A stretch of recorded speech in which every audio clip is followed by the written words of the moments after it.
우리 옆에 계신 분들에게 서로 좀 인사를 나누면 좋겠습니다. 참 잘 오셨습니다. 당신은 믿음의 승리자입니다. 할렐루야. 네, 오늘도 이 복된 자리에 나오신 우리 모든 믿음의 교우들 주님의 이름으로 축복합니다. 오늘 날씨 참 좋잖아요. 산으로 들러 나가는 사람들 많이 있는데 그 중에 또 교회 다니는 사람들도 많이 있어요.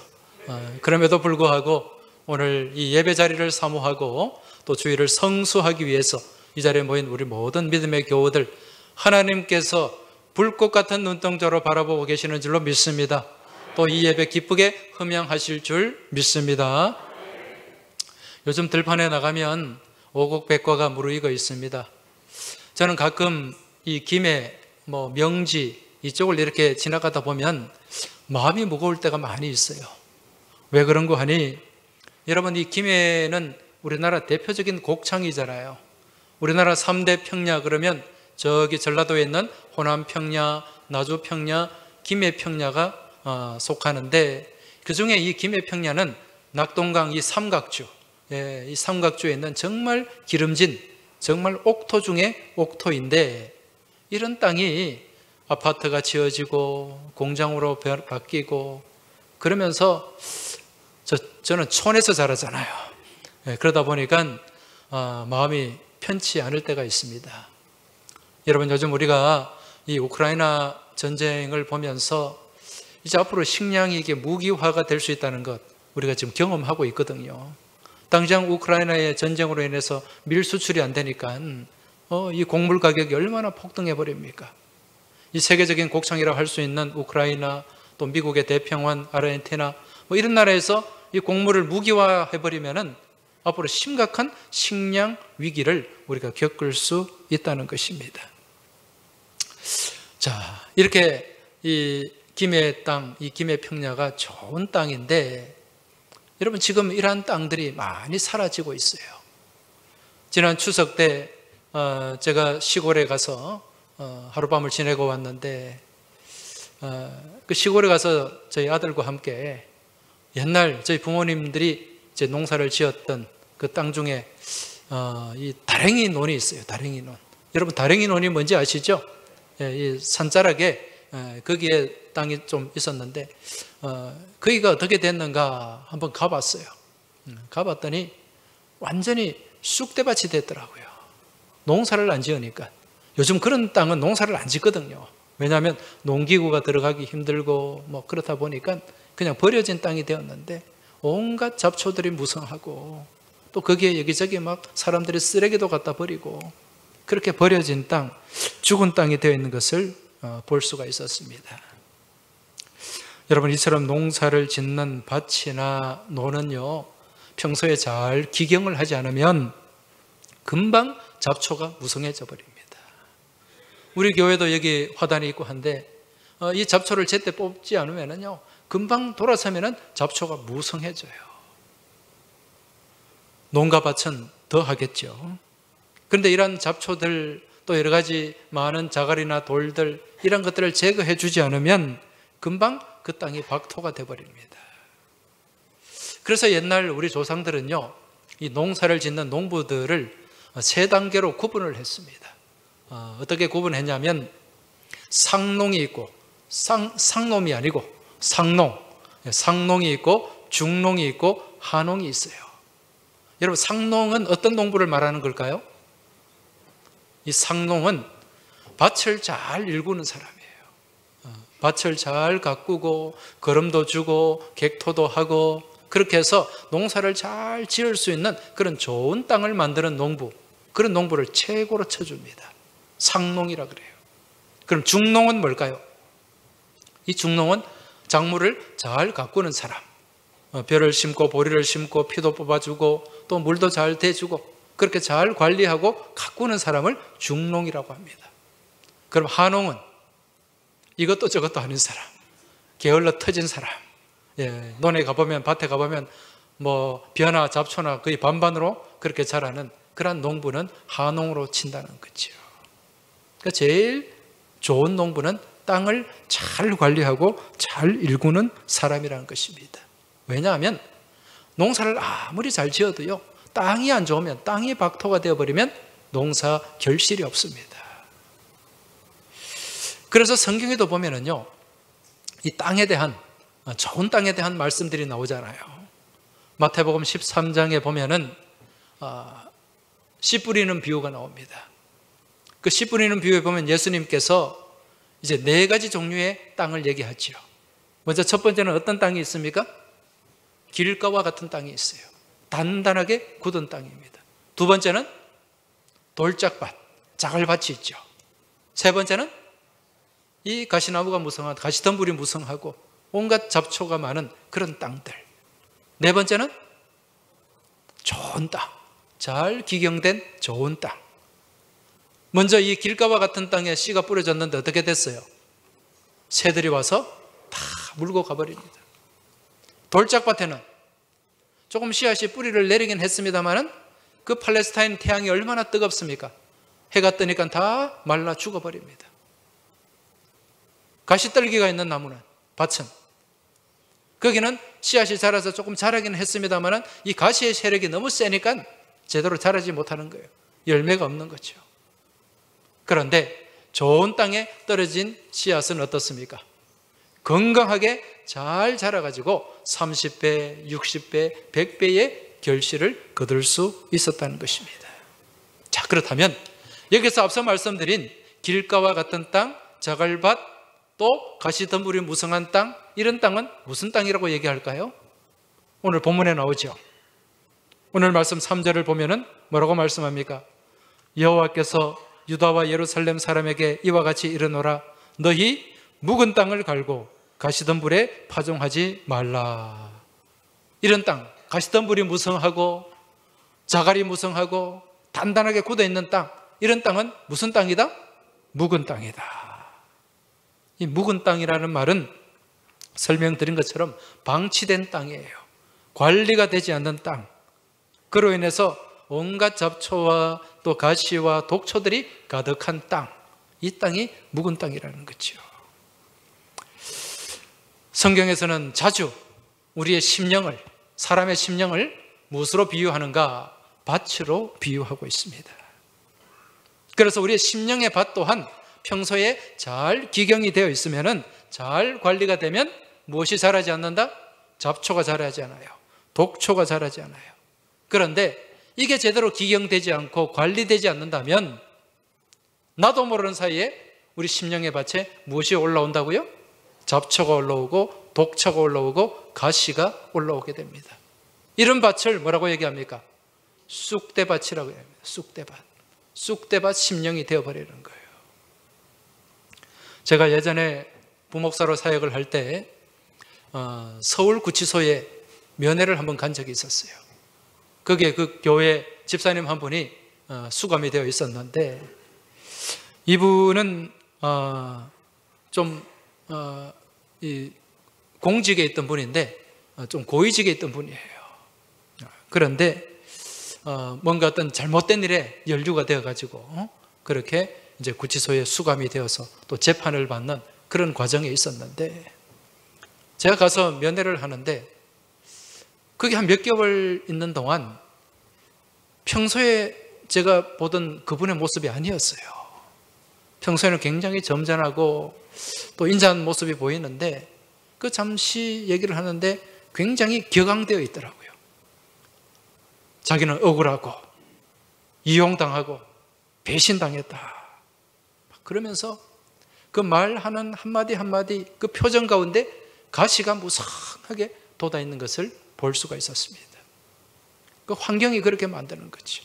거기에 있으면서 막 분한 마음, 억울한 마음, 막 이런 마음에 지배받고 뭐 거기서 제대로 기도 생활을 했겠습니까? 그러다 보니까 자기도 모르는 사이에 그 심령의 밭 가운데 잡초가 돋아나고 가시, 독초가 돋아나고 있었다는 것입니다. 근데 여러분, 성경이 그렇다고 다 그런 건 아니에요. 우리의 믿음의 자세가 중요합니다. 제가 지난 여름에 휴가를 경주로 갔었습니다. 경주에 가면 여러분 양동마을이라고 있잖아요. 그 양동 마을에 제가 한 2박 3일을 머물렀는데 거기에 삼산고택이라고 있어요. 그 삼산고택은 이동우 집사님이라는 분이 소유하고 있는 집인데 윗때부터 물려받은 아주 오래된 고택이 있죠. 그 고택을 잘 수리를 해가지고 저희 가족들이 좀 머물 수 있도록 그렇게 배려를 해 주셨습니다. 이 이동우 집사님은 어떤 분이냐면은 지금 서울의 소망교회 집사님 부인은 권사님이신데 과거에 이명박 대통령 시절에 이분이 연설 비서관을 담당하셨어요. 그 대통령이 연설하는 그 모든 연설문을 이분이 다 그렇게 또 초안하고 또 그렇게 준비하는 그런 책임을 맡았죠. 그리고 그 뒤에 또 승진을 해가지고 기획관리실장 수석급으로 차관급이죠. 그런 일을 맡으신 분인데 굉장히 이명박 대통령 측근이에요. 그래서 늘 저하고 가끔 이렇게 카톡을 주고받고 그렇게 연락을 하고 있는데 저한테 자주 그 메시지를 보내주십니다. 이명박 대통령의 근황에 대해서. 그 지금은 이제 형 집행정지로 좀 나와 있습니다만은 그전에는 계속 이분이 구속되어 있었잖아요. 그 가운데 이제 들려오는 그 카톡의 내용을 보면은 계속 이 대통령이 그 옥중에서도 기도하는 시간을 놓치지 않는다는 거죠. 그리고 늘 성경을 보고 또 지난 부활절에는 3일간 금식 기도한다고 같이 기도해달라고 저한테 또 연락을 해오셨어요. 그러면서 그 신앙의 중심, 이분이 물론 사람 여러분 다 공간은 있습니다. 공간에 있는데 이분이 장로님이잖아요, 그죠? 그러면서 그래도 그 믿음을 놓치지 않기 위해서 옥중에서도 그렇게 애를 쓰고 또 기도하는 그런 모습을 보여주었습니다. 그 무슨 내용이냐? 사람의 환경이 중요하지 않다는 거예요. 그 환경과 그 처한 현실 가운데서 내가 어떤 믿음을 가지냐에 따라서 내 마음이 또 박토가 될 수도 있고 또 옥토가 될 수도 있다는 사실 믿음으로 깨달으시길 주의 이름으로 축원합니다. 따라서 우리는 평소 이 심령의 밭을 잘 기경을 해야 됩니다. 이제 오늘 말씀은 이러한 심령의 밭을 잘 기경해야 되는 이유와 또 어떻게 하면 심령의 밭을 잘 관리할 수 있는가를 우리에게 말씀해 주고 있는데 오늘 말씀 한번 1절을 보시기 바랍니다. 여호와께서 이르시되 이스라엘아 내가 돌아오려거든 내게로 돌아오라. 내가 만일 나의 목전에서 가증한 것을 버리고 내가 흔들리지 아니하며. 자, 이렇게 말씀하고 있습니다. 지금 우리가 이 심령의 밭이 묵은 땅이 되지 않고 박토가 되지 않기 위해서는 제일 중요한 게 무엇인가? 누구에게로 돌아가야 된다? 하나님께로 돌아가야 된다. 하나님께로 돌아간다는 것은 늘 하나님을 바라보는 삶을 얘기하는 거예요. 하나님을 신뢰하고 의지하는 삶을 얘기하는 것입니다. 하나님께로 돌아간다. 무엇입니까? 회개를 얘기하는 거죠. 여러분 이 구약의 선지서 말씀 이사야, 예레미야 또 에스겔 그 외에 호세아 말씀부터 많은 선지자의 핵심 중심되는 내용이 무엇인가? 하나님께로 돌아가는 것입니다. 여호와께로 돌아오라. Return to God. 하나님을 향해라는 것이에요. 하나님을 바라보라는 것이에요. 그래서 하나님을 바라보면서 이제 무엇을 버려야 되는가? 나도 모르게 내가 갖고 있던 내가 바라보고 의지했던 우상을 버려야 된다는 거죠. 나의 목전에서 무엇을 버리고 가증한 것을 버리고. 여러분 가증한 것이 무엇입니까? 하나님이 가장 싫어하는 거예요. 이 가증하다는 말은 정 떨어진다는 거예요. 보기도 싫다는 거예요. 더럽다는 거예요. 하나님이 가장 싫어하고 혐오하는 것 그게 뭡니까? 우상이에요. 우상. 나 외에 다른 신을 섬기지 말라고 분명히 말씀하셨지 않습니까? 그런데 우리는 하나님만 섬기고 하나님만 믿어야 되는데 하나님을 믿는다고 하면서 나 자신도 모르게 내 안에 무엇을 갖고 있습니까? 우상을 갖고 있어요. 제가 이 말씀 드리면 아이고 나는 우상 숭배 안 하는데 그렇게 말씀하시는 분 생각하는 분 계실 거예요. 여러분 우상이라는 게 뭡니까? 하나님보다 더 귀하게 여기는 것, 하나님보다 더 소중하게 여기는 것, 이게 다 우상입니다. 여러분 살면서 지금 하나님보다 더 소중하게 여기는 것 있습니까? 없습니까? 여러분 돈을 하나님보다 더 귀하게 여기면 무엇이 우상이 됩니까? 돈이 우상이 되죠. 이게 맘모니즘이에요. 권력을 더 하나님보다 귀하게 생각한다? 신앙과도 바꿀 수 있다, 내가 권력을 얻을 수 있다면 그 우상이 되는 거예요. 쾌락도 마찬가지입니다. 자식도 마찬가지예요. 자식도 하나님보다 더 귀하게 생각하면 그 자식이 우상이 되는 거예요. 이러한 하나님보다 더 귀하게 생각하는 것, 이게 내 마음속에 하나 둘 모여들게 되면 내가 무슨 마음을 품게 되는가? 두 마음을 품게 되는 거예요. 여러분, 두 마음을 품으라고 했습니까? 품지 말라고 했습니까? 품지 말라. 두 마음을 가진 자는 우상 숭배하는 마음이라는 거죠. 왜? 하나님이 아닌 다른 것에 마음을 뺏겨 버리기 때문에. 그렇게 되면 나 자신도 모르게 내 심령의 밭에 무엇이 자라나게 된다? 잡초가 자라고 독초가 자라고 가시가 자라게 된다는 것입니다. 그래서 이 가증한 것을 먼저 버려야 돼요. 우상을 깨뜨려야 된다는 것입니다. 그리고 그 다음에 우리가 가져야 될 모습은 무엇인가? 흔들리지 말아야 돼요. 2절 그 뒤에 말씀해 보면 가증한 것을 버리고 네가 흔들리지 아니하며. 여러분, 흔들리지 마시기 바랍니다. 네. 할렐루야. 네. 무엇이 흔들리지 말아야 됩니까? 우리의 마음이 흔들리지 말아야 돼요. 우리의 믿음이 흔들리지 말아야 돼요. 우리의 믿음이 요동치는 믿음이 되지 말아야 된다는 거죠. 이 갈대 앞에, 바람 부는 갈대 앞에 이리 갔다가 저리 갔다가 왔다 갔다 하는 그런 갈대 믿음이 되면 안 된다는 것입니다. 따라서 우리에게는 확실한 믿음이 있어야 돼요. 여러분, 믿음 생활을 하면서 여기 갔다가 저기 갔다가 왔다리 갔다리 그런 중심 없는 믿음 생활을 하지 마시길 주의 이름으로 부탁드립니다. 확실한 믿음이에요. 분명한 믿음이에요. 이게 뭐냐? 절대 믿음입니다. 절대 믿음. 어떤 경우에도 흔들리지 않는 믿음, 이게 절대 믿음입니다. 우리는 이런 절대 믿음을 가지고 믿음 생활을 해야 되는 줄 믿고 깨달으시기 바랍니다. 이런 절대 믿음을 가진 사람은 그 안에 무슨 모습으로 나타납니까? 절대 긍정으로 나타납니다. 모든 것을 부정이 아닌 긍정으로 바라보는 거예요. 안 된다, 안 된다, 안 된다 그러면 어떻게 됩니까? 진짜 안 돼요. 그러나 안 되는 상황 같아도 된다, 된다, 된다는 믿음으로 나가면 되는 줄 믿으시기 바랍니다. 그래서 우리는 할 수 있다, 하면 된다, 하자는 긍정 200%의 믿음을 우리가 소유해야 된다는 거예요. 여러분 한번 보세요. 민수기 말씀에 보면 이스라엘 이 정탐꾼들, 그 가데스 바네아에서 12명의 정탐꾼이 가나안 땅 40일 동안 탐지를 했잖아요. 똑같은 조건, 똑같은 환경을 40일 동안 보고 돌아왔는데 10명의 보고는 어떠했습니까? 긍정입니까? 부정입니까? 부정이었어요. 안 된다는 거예요. 이길 수 없다는 거예요. 그 땅에 들어갈 수 없다는 것입니다. 그렇게 생각하니까 어떻게 됐어요? 진짜 그렇게 됐잖아요. 그렇게 얘기한 사람들 한 사람도 못 들어갔습니다. 그러나 여호수아와 갈렙, 이들은 그것을 보고 뭐라고 얘기합니까? 할 수 있다, 하면 된다, 하자, 가면 하나님이 우리를 도와주시고 하나님이 함께 하시면 우리는 그 땅을 차지할 수 있다. 여러분, 차지했습니까? 못했습니까? 차지했어요. 이겼습니다. 여러분, 이 믿음이 절대 긍정의 믿음인 줄 깨달으시기 바랍니다. 절대 믿음, 절대 긍정을 소유하는 우리 모든 믿음의 교우들 되시길 주의 이름으로 축원합니다. 옆에 계신 분들에게 좀 말씀해 주세요. 우리 흔들리지 맙시다. 절대 믿음을 가집시다. 절대 긍정의 삶을 삽시다. 할렐루야.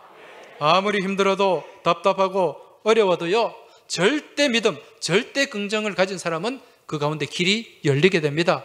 누가 만들어 놓으셨기 때문에? 하나님이 만들어 놓으셨기 때문에.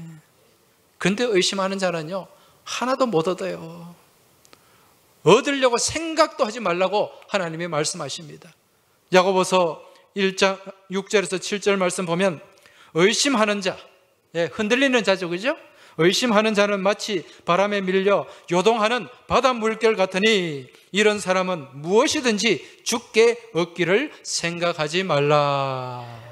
흔들린 믿음은 결과가 있다 없다? 열매가 있다 없다? 없다는 거예요. 흔들리지 마시길 주의 이름으로 축원합니다. 이제 이처럼 흔들리지 않는 믿음 가운데서 우리가 또 어떤 모습을 가져야 되는가? 그 뒤에 보면은 2절에 진실과 정의와 공의로 여호와의 삶을 두고 맹세하면, 이렇게 말씀합니다. 여기에 보면 진실이 나오고 정의가 나오고 공의가 나옵니다. 여러분, 이게 누구의 모습이고 누구의 성품입니까? 하나님의 모습이고 하나님의 성품이에요. 여러분, 우리 하나님은 진실하신 하나님인 줄 믿고 깨달으시기 바랍니다. 진실하다는 것은 거짓이 없다는 거예요. 성실하다는 거예요. 한번 약속하신 것은 반드시 지키시는 분임을 믿으시기 바랍니다. 시건치 아니하시는 분이 우리 하나님 아버지십니다. 여러분, 성경 말씀이 하나님의 무엇입니까? 약속이죠. 신약, 구약 다 하나님의 약속입니다. 이 약속은 이루어져요? 이루어지지 않아요? 이루어집니다. 우리가 이 약속을 향한 무엇을 갖고 있을 때? 절대 믿음, 절대 긍정을 가지고 있을 때. 왜? 우리 하나님은 진실하신 하나님이기 때문에. 우리에게 향하신 여호와의 진실하심이 크고 크도다, 크시도다,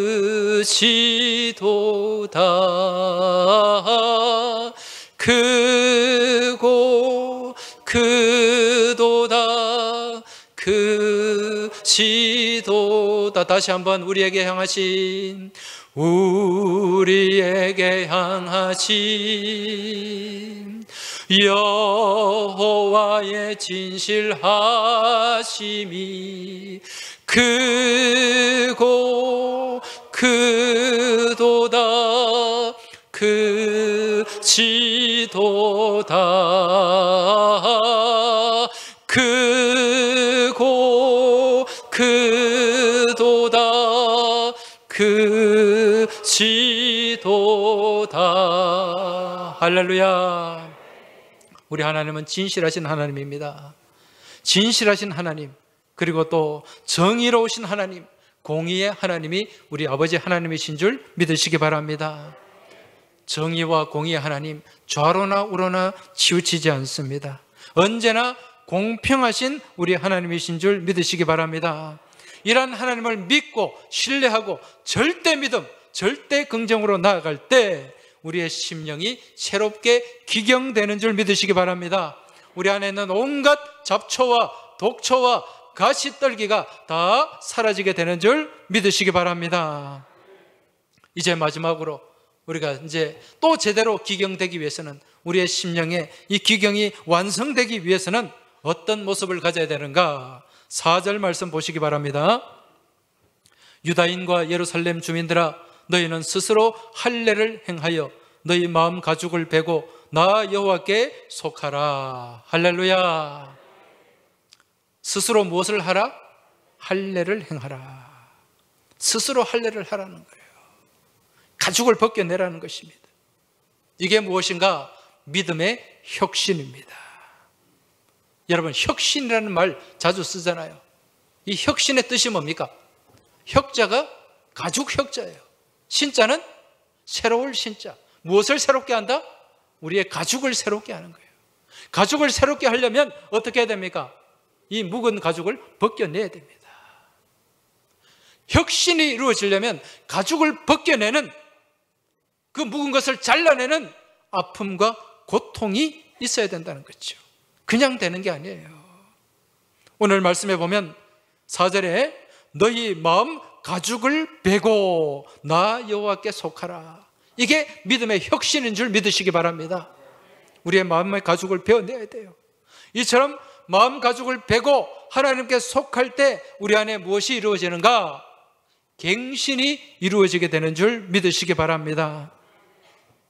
우리 안에 썩은 것을 잘라내고요, 골문 것을 끊어내고 도려낼 때 우리 안에 그 가죽을 벗겨내는, 도려내는 아픔을 감당하며 혁신을 이룰 때 우리 안에 갱신이 이루어진다는 겁니다.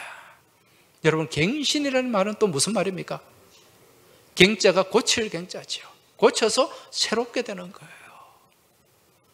아마 이 자리에 계신 분들 운전면허증 다 있습니까? 있는 분도 있고 없는 분도 계실 텐데 운전면허 따신 지 몇 년 되셨어요? 한 20, 30년 되신 분들이 많이 계시죠? 운전면허 따고 10년 지나면 뭐 해야 됩니까? 갱신해야 돼요. 그 갱신 안 하면 어떻게 됩니까? 면허증 취소되죠. 박탈되죠. 중간중간 갱신을 해줘야 된다는 것입니다. 우리의 믿음도 마찬가지입니다, 여러분. 믿음의 삶도 마찬가지예요. 순간순간 우리가 갱신을 이루어 가야 됩니다. 계속 갱신되지 아니하고 한 곳에 머물러 있으면 어떻게 된다? 나도 모르는 사이에 내 심령의 밭에 잡초가 자라요. 독초가 자라게 된다는 것입니다. 그래서 말씀과 기도의 쟁기로 계속 기경을 해야 됩니다. 그리고 진실과 공의와 정의로 썰어질을 해야 된다는 거예요. 여러분, 썰어가 뭔지 아십니까? 쟁기가 뭔지 아십니까? 예. 여러분, 쟁기는 논을 가는 도구.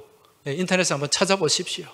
예, 그 쟁기로 논을 가는 거예요. 밭을 가는 거예요. 썰에는 무엇인가? 이렇게 길쭉하게 이렇게 생긴 건데 이걸로 어떻게 합니까? 그 간 밭을 이렇게 부드럽게 그렇게 덩어리도 부숴주고 그렇게 하는 도구가 썰입니다. 이걸 해줘야 된다는 거예요.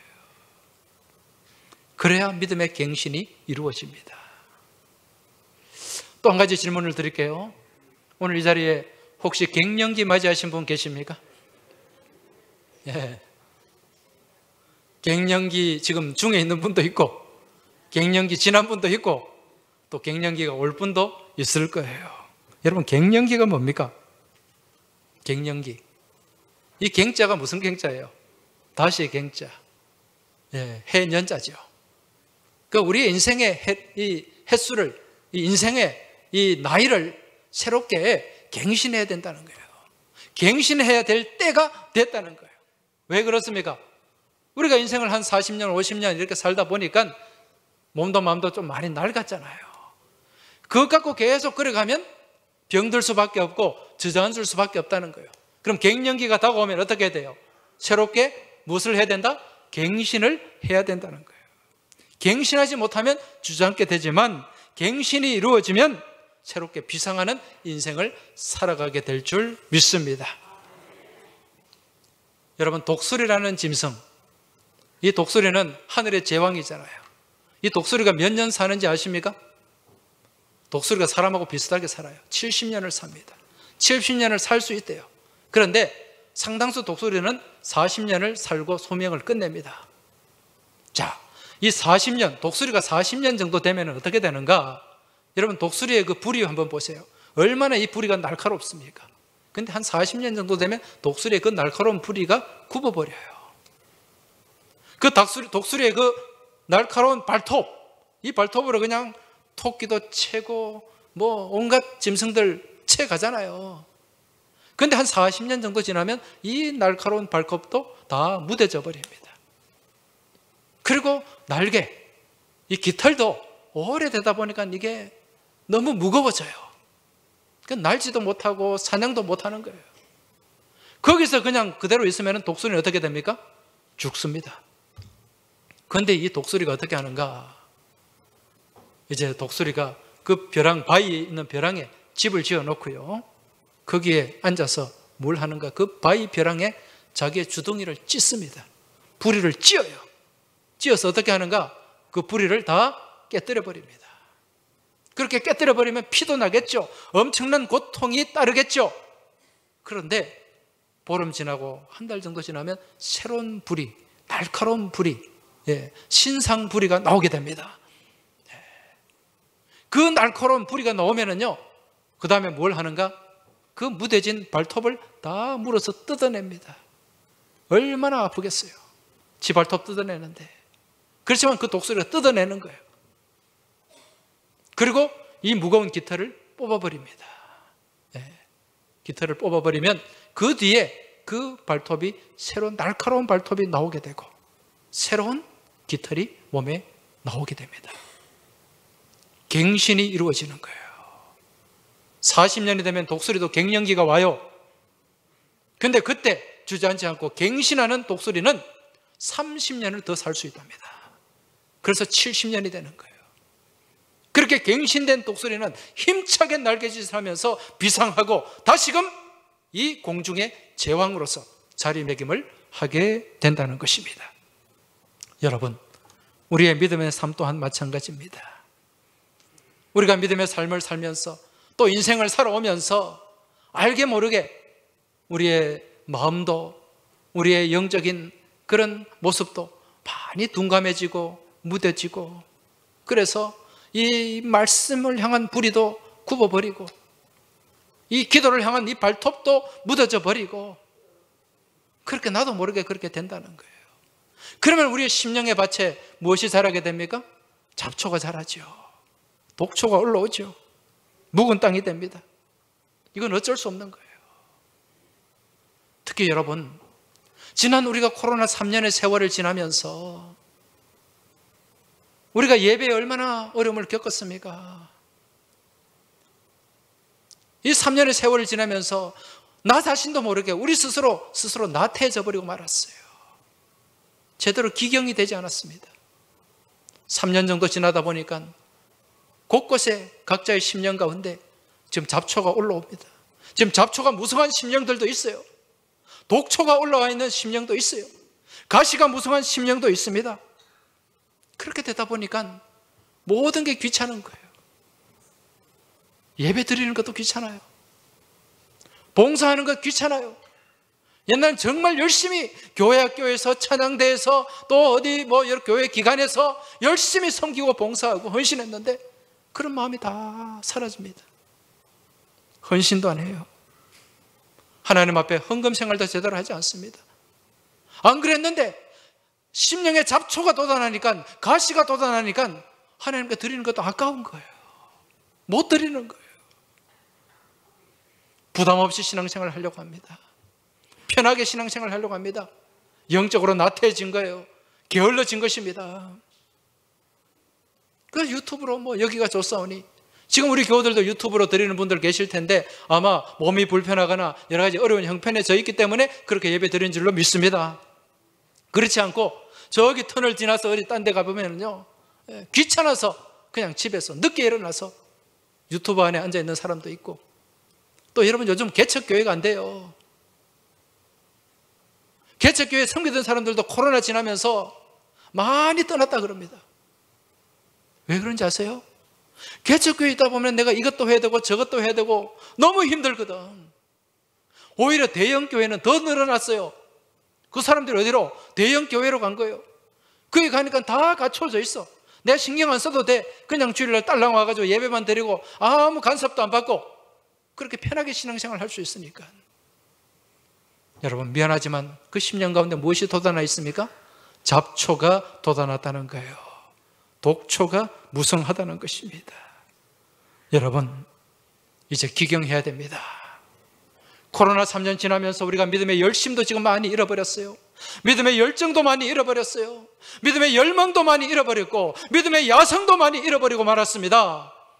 이제 기경해야 될 줄로 믿습니다. 새롭게 갱신해야 될 줄로 믿습니다. 믿음의 혁신이 우리 가운데 이루어져야 될 줄로 믿습니다. 이제 이 시간 한번 각자의 심령의 밭을 한번 들여다보시기 바랍니다. 다 눈을 한번 감아보시기 바랍니다. 눈을 한번 감아보시고, 그리고 가슴에 손을 한번 모아보시기 바랍니다. 손을 모으고 말씀에, 오늘 나눈 이 말씀의 거울에 나 자신을 한번 비춰보시기 바랍니다. 지금 내 심령은 묵은 땅인지 아니면 잘 기경된 옥토인지 한번 돌아보시기 바랍니다. 지난 코로나 3년의 세월을 지내면서 나 자신도 모르게 게으름과 타성과 현실 안주에 그러한 온갖 잡초와 독초들이 내 심령을 채우고 있지는 않은지 한번 깊이 말씀을 보며 말씀의 거울에 비춰보시기 바랍니다. 이제 새롭게 기경해야 됩니다. 이 잡초를 뽑아내고 독초를 뽑아내고 말씀과 기도의 쟁기로 새롭게 밭을 일구고 가꾸어야 됩니다. 이제 독수리가 굽은 부리를 깨뜨리고 발톱을 뽑고 깃털을 뽑아서 새롭게 갱신해야 살 수 있었듯이 이제 우리 또한 영적 갱신이 이루어져야 됩니다. 그래야 살 수 있음을 깨달으시기 바랍니다. 부러뜨리시기 바랍니다. 굽어버리고 왜곡된 말씀의 뿌리를 깨뜨리시기 바랍니다. 뽑아버리시기 바랍니다. 무뎌진 영적 촉수와 무뎌진 기도의 발톱을 모두 뽑아버리시기 바랍니다. 새로운 말씀의 뿌리로 더러워지고 무거워진 온몸의 묵은 깃털을 모두 뽑아버리시기 바랍니다. 그래야 새로운 믿음의 갱신, 인생의 갱신이 이루어지도록 같이 기도할 수 있기를 바랍니다. 이 시간 다 같이 우리의 가슴에 손을 모으고 합심해서 기도드리겠습니다. 오늘 이 시간 내 모습을 돌아보면서, 내 심령의 밭을 돌아보면서 우리 하나님 앞에 진실된 마음과 믿음의 모습으로 통성하며 하나님 앞에 기도드리겠습니다. 살아서 역사하시는 아버지 하나님, 이 시간 저희들이 하나님 앞에 나와 말씀의 거울에 비추어 저희들의 심령의 밭을 들여다봅니다. 아버지 하나님, 이 코로나 3년의 세월을 지내면서 저희가 알게 모르게 저희 심령의 밭 가운데 잡초도 살아나고 독초도 살아나고 가시도 살아나 있음을 바라보게 됩니다. 주님, 기경하게 하여 주옵소서. 새롭게 일구게 하여 주옵소서. 이 잡초와 독초를 뽑아버리게 하여 주옵소서. 아버지 하나님, 그리하여 박토가 된 저희들의 심령의 밭이 주님의 손길을 통하여, 말씀의 쟁기를 통하여 새로운 옥토로 기경될 수 있도록 주님 도와주시고 인도하여 주시옵소서. 그리하여 독수리가 아버지 하나님 정말 그의 뿌리를 깨뜨리고 발톱을 뽑고 날개를 뽑아서 새롭게 갱신했듯이 저희들 삶 또한, 저희들의 믿음의 모습 또한 새로운 갱신이 이루어지게 하여 주시옵소서. 살아 역사하시는 아버지 하나님, 이 시간 말씀의 거울에 저희들의 모습을 비추어 봅니다. 그동안 저희들이 잘 믿는다고, 신앙생활 잘 한다고 착각하지는 않았는지 오늘 말씀 앞에 저희를 내어놓게 하여 주시옵소서. 저희도 모르는 사이에 저희들의 심령 가운데, 저희들의 심령의 밭에 잡초가 자라고 독초가 자라고 가시가 무성해지지는 않았는지 주님 돌아보게 하여 주옵소서. 다시 살피게 하여 주옵소서. 이제 이러한 저희들의 모습을 바라보면서 기경하기를 원합니다. 말씀의 쟁기로 기경하기를 원합니다. 기도의 쟁기로 기경하기를 원합니다. 그리하여 저희들의 심령이 새로워지게 하여 주시고, 저희들 믿음 안에 새로운 믿음의 혁신이 이루어지게 하시고 갱신이 이루어지게 하여 주시옵소서. 이번 한 주간에도 이 말씀 붙잡고 의지하며 계속해서 갱신하고 혁신해 나가는 믿음의 주인공들이 다 되길 소망하며 우리 주님 예수 그리스도 이름으로 간절히 기도하옵나이다. 아멘.